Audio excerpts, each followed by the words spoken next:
in Minneapolis dedicated to educating people about what's in the Police Federation contract, people in the community getting their input as to what could be changed. There are 14 recommendations that are still viable, and as Michelle said, they are tackling issues that are actually in the contract because we scrubbed every word and every page of the contract. And what I would like to know, with the Police Federation here and police officers here in the city, what is it about those recommendations that you don't like or that you object to? Because we feel that those recommendations are low-lying fruit and they're being shut out. So I'm hoping and would expect that at the next listening session, we'll have an opportunity to present. Can I say something? Can I say something? Yeah. Yeah, sorry. I didn't see your name, I'm sorry. I'm sorry, yeah, I came here a little late. My name's Anthony Scott. I have a little nonprofit in the agency. I've been in Minneapolis 70 years. And I just, you know, a couple of comments. I'm glad we're having the forum. And I think it's really, for policing, I hope at some point we can get to a point of having community people that we're safe with, we feel good about. I grew up in the neighborhood here. The Bannums and Riley Gilchrist, all these people that are right around the corner from me. And so I think if we can have some kind of community thing where we feel safe, and right now, if I could say one thing as a long-term resident here, I live around the corner. I really want 38th Street to be open. And if you want any kind of example, just go to 48th in Chicago. Just look at that. Just look at how you've got dentists, you've got driving thing, the bus is coming, people can stop and wait for the bus, there's no problem, there's no, I mean, we're really, something has to be done about that. I think that that's a priority, personally. Thank you for that. Thank you for that. Anybody else have a aha moment or some feedback that they want to share about this process? Or I can take that. yeah, we're going to talk about that. Yeah. Anybody else have anything they wanted to share? Did I see a hand, or were you just? Oh no. Okay.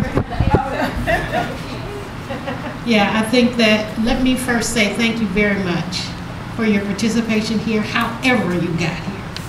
And I'm really glad that this opportunity was afforded by the department so that we can have an opportunity for people who aren't traditionally one of your members of one of your groups that have been bird dogging this for years, but that there are people in the community that have some feeling about these issues and thought enough of it to come forward and share what they think. Thank you for coming as well. Glad you were able to participate. Your voices will be heard. I'm pretty sure they wouldn't be part of that if they weren't going to be heard. So I think you can rest assured your voices will be heard. And if not, I'll be calling on you myself. So Would you speak to what's next in this process? we will. Okay. So again, thank you, and I'm going to. Yeah, those are going to be collected by staff. Please, there should be a sign-up sheet somewhere. Who has that? Somebody have a sign-up sheet? Okay, make sure that gets around, that everybody signs in. Thank you. Can we just thank Marquita, because she's such a calm in the school. Thank you. And full transparency, because I want you to know she did this. I got a call, because Mr. Trice, I know there was a conversation, don't know the details of it, to help out, and because I thought it was so important, I hope that I could, step in and add value. I said yes, but I also understood the importance of making sure that there was a community voice, more of a neutral voice, because we are trying to build trust. And so I reached out to Marquita, and this is important to her, in the Urban League, and she said yes. And so it was really just exciting when I walked in the room. James was like, that's Marquita, that's my girl. So I was like, oh good, seal of approval. So just wanted to say that, because I think you talked about the process. So I'm really grateful for each and every one of you, because the conversations that were taking place, they looked like we were getting some stuff done. And so to see the sheets with all of the recommendations, that's exciting. So the next step, I'm not in charge of this process. So I just want to say that. But we've had, based on what you said tonight, we know there will be at least 2 more sessions, listening sessions, that's been committed to. The other piece that we think is important is right here in this room, so if you want to know the impact of your voices, you can know what it is now, is that Marquita and I had a conversation with Holland, and we said what's really important also is to have a session where you read out to people what was actually said and then tell them how that had impact. So there'll be a session for that as well. All of this information will be compiled. The final session will be what were the recommendations and how will those recommendations impact this process. That's been the request, and Holland and his team has agreed to it. I want to make sure that sounds okay to you. Okay, so there will be more listening sessions. To your point, I know the city's working on it. That is not lost and not an uncommon conversation. That we have in a lot of places that we go is we're not reaching people. I will say this, I'll let Holland talk about the next sessions. And so what I'm gonna ask you to do, reach out and tell someone. Use your social media, your network, if you still use the telephone or cell phone, whatever it is that you use, text, Facebook, and tell people about these sessions. Because to your point, we may not be reaching the people, but with you, we can. So I'm just gonna ask that question that you do that, right? Okay, there was a question there. How are you guys supposed to build trust when you've got the officers sitting in a corner? Like, honestly, Amelia, don't come back. If you're just gonna sit in a corner and not come out and reach our community and talk to our community and what we want. How are you building trust right now sitting there? So let me just say, I gave the Chief Huffman an opportunity to speak. I didn't figure out who was going to. They can walk around, they have a choice. They can walk around. They can. But here's what I want to say. Because see, we all trying to get it right. If they walk around, then it's like they're hovering, they're intimidated. But you wait, that's okay for you, but then we get other people who say something different. So I'm just being honest. Has anyone else just like, why are the police hovering over us? I know you're shaking your head, that's not true. You don't feel that way, but there are other people who may not feel as open if they have the police, like, what are you putting on the paper, right? There's some people who are not comfortable with that. But they did want to be here and have a presence. I didn't negotiate any of that, but I'm just sharing with you another perspective. So.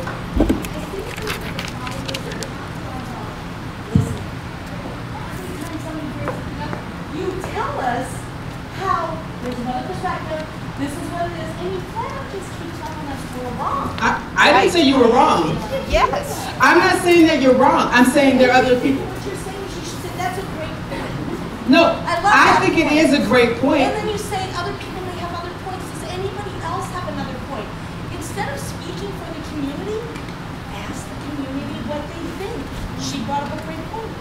You bring up another point. Let's model it here. What do other people think? Yeah, I love that. Let's ask. That's the point. I agree, and let me tell you what I'm giving you. The point that I'm giving you, and you're right, is I'm giving you my African American perspective about when you say about policing. So I'm like, everybody's not. I get that. I'm just being honest with you. I do. So what I'm going to do now is I am going to take your advice, and I'm going to ask other people in the room. Do you feel like everyone would be comfortable with that? Is that okay? I love it. I love talking. Wait, I'm sorry. What is the original question?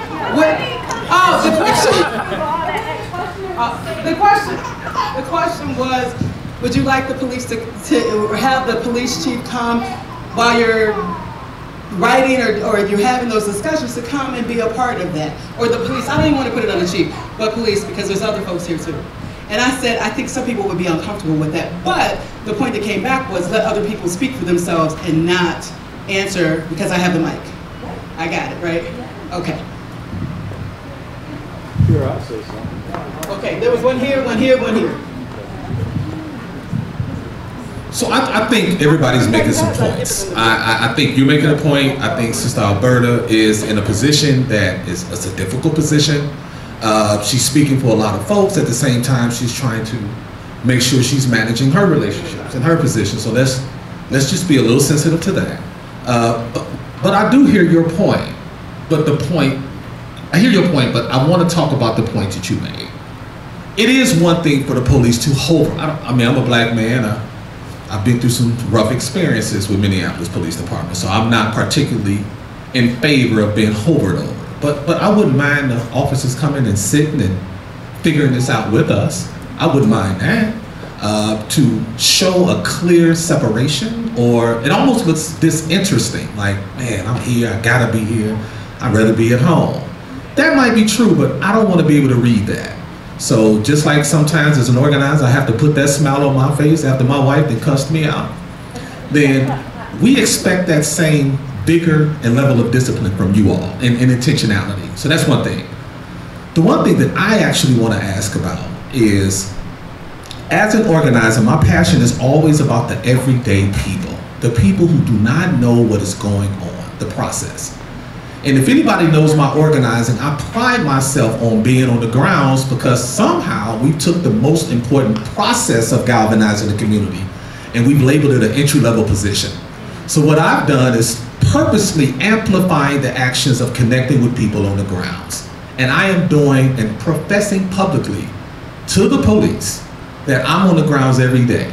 If you all want to work with me and our organization to see how we can bring more people in, then let's figure that out. Even if that means somebody who's on your staff who don't mind knocking doors with BBCC of Isaiah and Faith in Minnesota, let's talk about it. We can go door knocking together.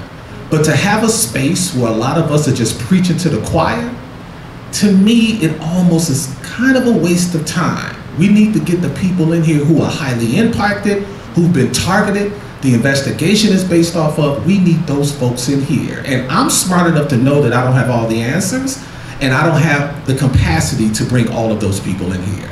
So I'm offering a partnership that if you all feel that your capacity is limited, and I may have limited capacity, how can we partner with each other to bring more folks in here?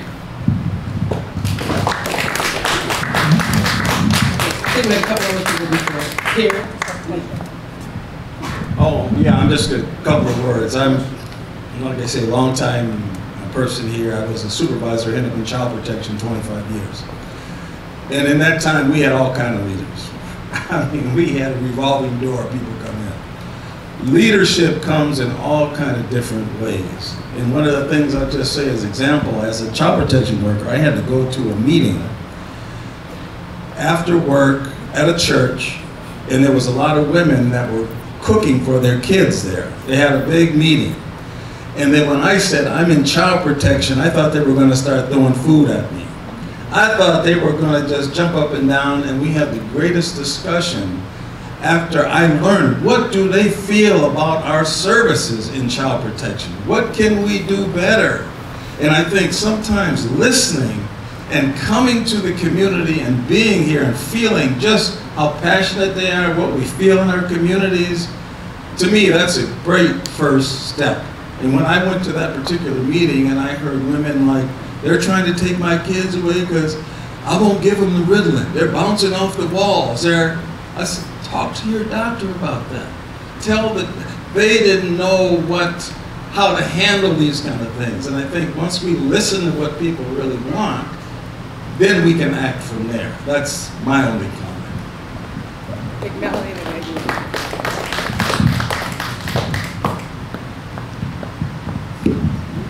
I'll just speak to, I can appreciate the young lady over here, your point of view, but I will go to what Alberta said. My point of view was not the same as yours. So when you maybe speak that as if you're representing the room, I noticed the police officers here. I felt good that they were here to hear or be present, but not once did it occur to me, why weren't they sitting at the table with me or mingling around the room? So just to give the perspective that she said, what your viewpoint is, I can appreciate it.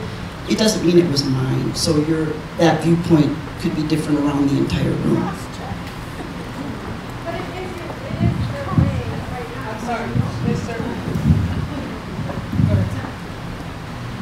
Well, Anthony may have changed my mind, but what I wanted to say was the police officers don't bother me. What I actually don't like, and with all due respect to the council member at our table, I don't like council members at our tables, because I feel like when you have someone in a position of authority, that might distort the conversation. And like I said, I've been to these a lot, and I've seen how council members can take over the discussion, or they have their agenda, or I follow Mr. Chavez, so I know how he feels about certain things, and so you're wondering, does that affect what I'm saying tonight?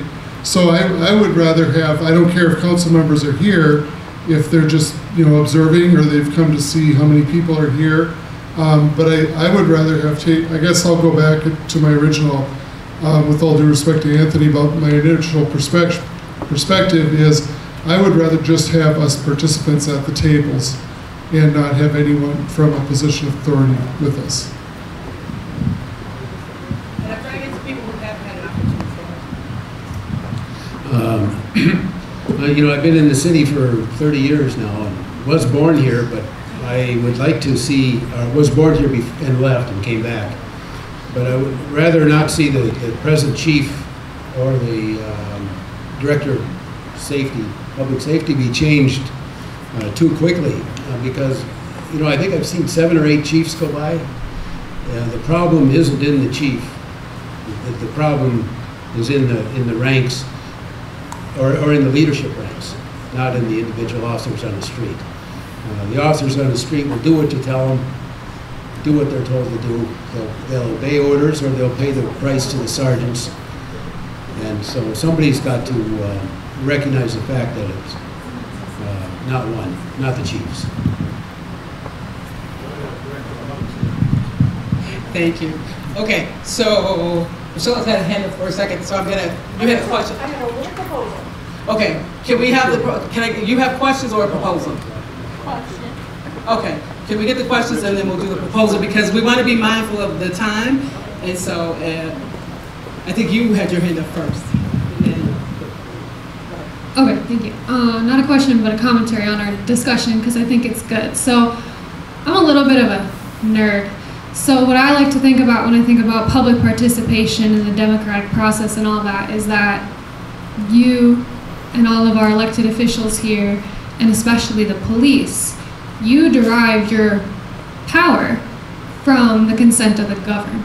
And so to me, what I think about is when we're having these public processes is, yes, I would really like you to be at the table, not hovering, because I do agree that hovering is a little intrusive, and it reinforces that power dynamic once again, but I want them, like my sister said, to sit at the table and discuss these things with us. Because another thing that you're doing, when you sit over there, I'm talking to the president of the union over there, I'm talking to the chief of staff, I'm talking to the chief, any other law enforcement in the room, our community safety director, wherever he went.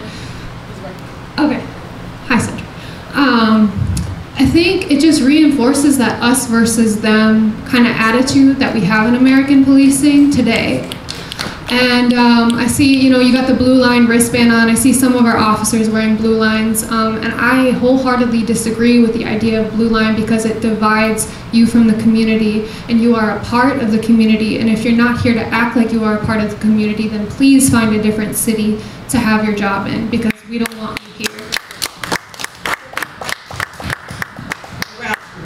And then just quickly on that question, because I think this is the thing. Let's just be honest. We just know nothing's going to satisfy everyone. Clearly, we know that. What we can try and do is ask the question before about how would you like to engage, and then ask the officers how would they like to engage, and then try and come to some consensus, because it's clear everybody's not on the same page with that. For some, it's extremely important. Some read that the fact that our officers aren't at the table, that they just don't care, they want to engage. They may be saying like, well, people don't like us, we're not sure if they want us at their table. I don't know what they're thinking, because I haven't asked them. So just like I didn't ask you all, to your point, then we got to ask everybody in the room how they feel, and not make assumptions. Is that? That's great. Okay.